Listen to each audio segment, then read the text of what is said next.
So we're going to do some Acorn wind chimes today. You can either trace them out or you can use cookie cutters. I'm using cookie cutters here. This is a piece that's been rolled fairly flat. You don't want too thick, so it could crack easily, but you also don't want too thick, otherwise the sound does change. So we're going to put these here for a second. And you can either put them straight on. Because our clay sticks, it's sometimes easier to use a piece of plastic. And then just push down on top of it.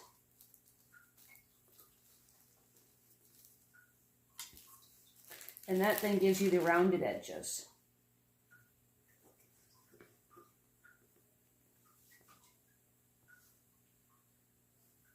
Okay.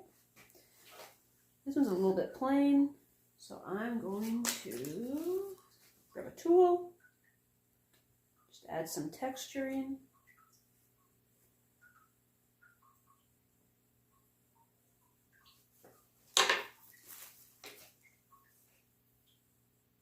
Couple of deeper lines.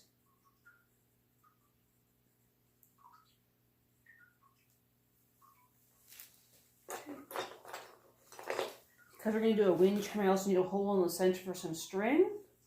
Just going to do a hole here.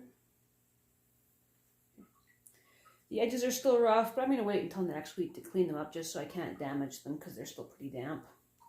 Just going to do the back here as well, just in case somebody looks from below.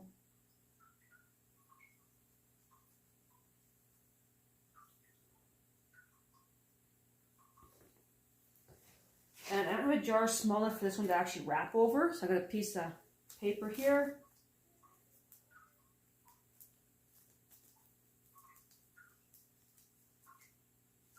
That works. Just need one small one. And we're going to grab the next size up.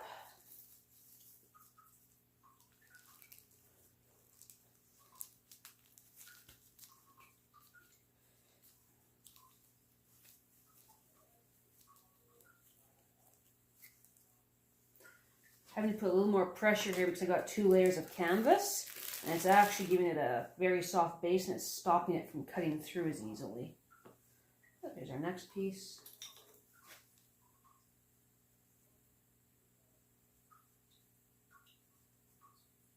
You could hand cut these, do different patterns on them, do flower petals even for an upside down flower. There's lots of options for these.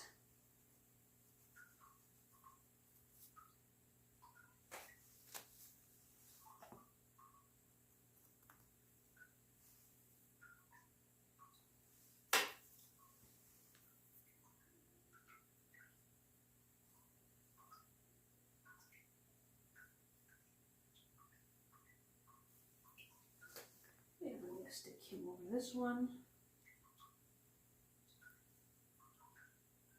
That's right.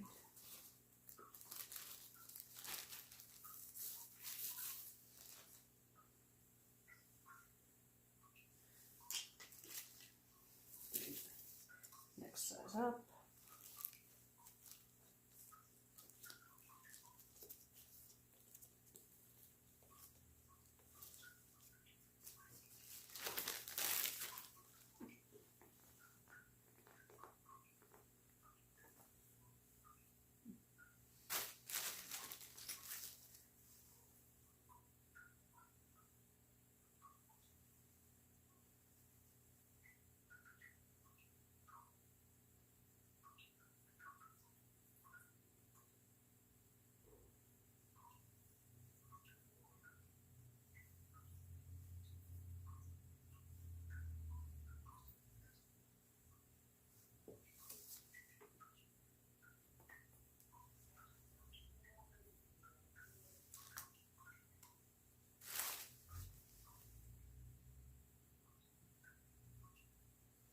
These deeper lines are just going to give it a little more texture, and I use one of the glazes. So I have a very nice brown that actually is sinking into the patterns. So I'll give us more of a two-tone color when we finish with it.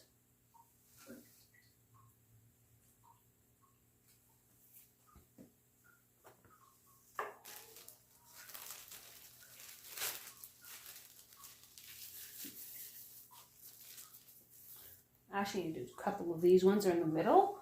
So I can probably get 2 of these each, as I got enough clay for that. And it will add a few more layers to the wind chime, which will give us a little bit more noise.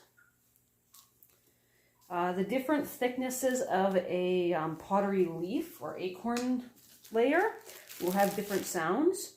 Also, the size will change how the sound is. And the amount of glaze, once again, also adds to the change. The more glaze, the heavier the sound, the less willingly it comes out. Very light pieces with only a couple coats of glaze. Those usually get the very lighter sounds. So it really depends what kind of sound you want to come out of it.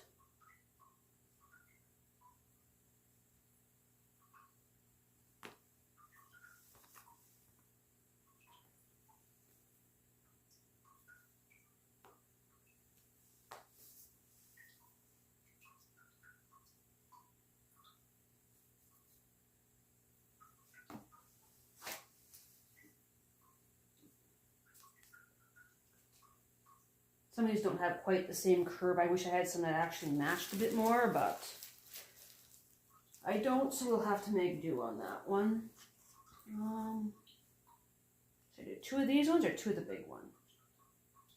Put in there one of the small ones.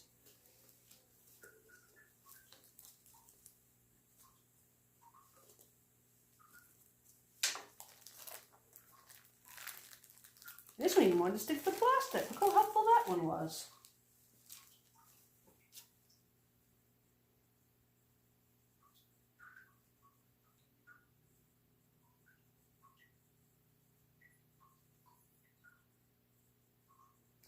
I have done this with smaller ones and used an egg carton and put them inside the egg carton. And that worked quite well, but they were extremely fragile because they were so small and thin when they were done.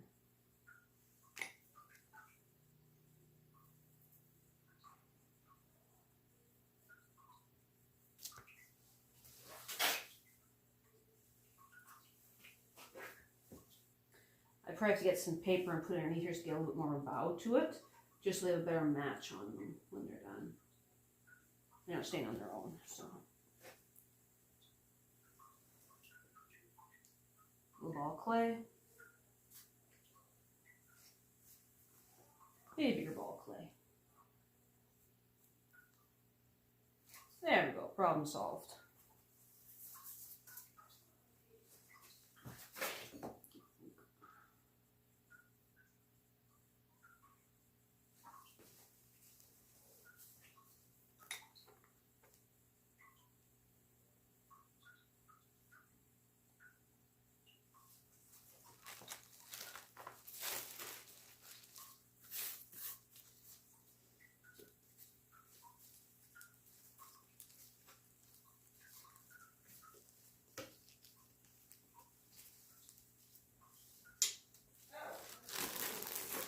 Okay, so we're going to pull him out.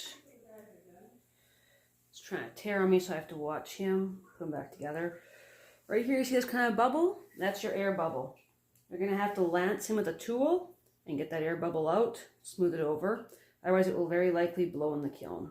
But another one here. I need to find a tool for this one. There we go.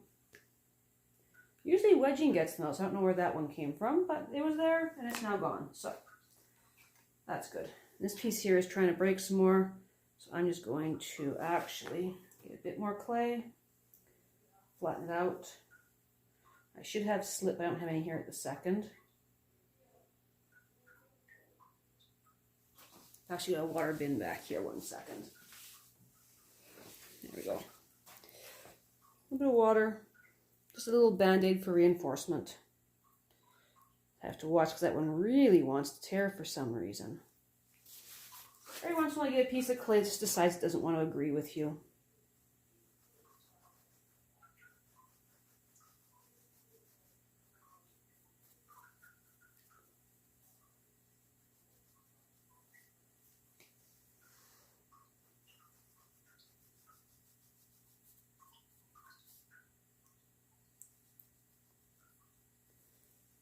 Once it's glazed and fired, you won't even be able to see the band-aid there.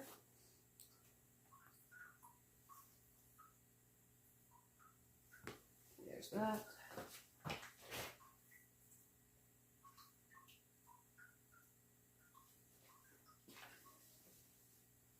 think I want one more leaf. We have enough room here for at least one more. I'll give us a nice 7. Of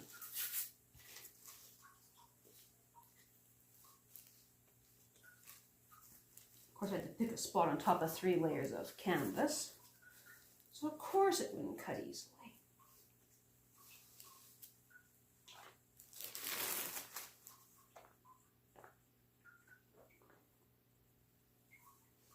That one came out much better. Okay.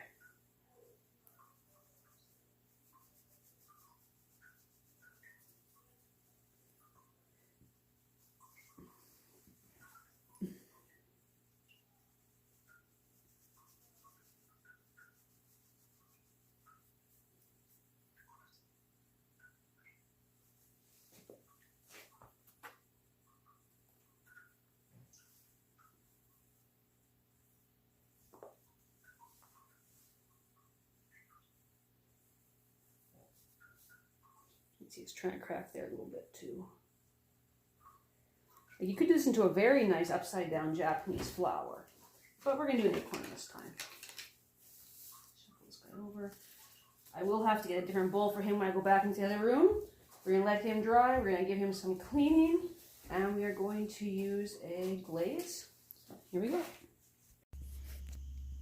Okay, and here's our little wind chime. It's actually a fair size. You can see with my hand shape. I just put a little ring on it. I looped them all together with beads between each one. Can't really see it, but as it shifts in the wind, you hear a little bit of jingle in the larger winds. If they was a little closer together, they would have been a little bit more. And it was just basically loose. I sized them up, put some beads between, and used just a nice high quality fishing line that doesn't like to break or shatter. And there you go.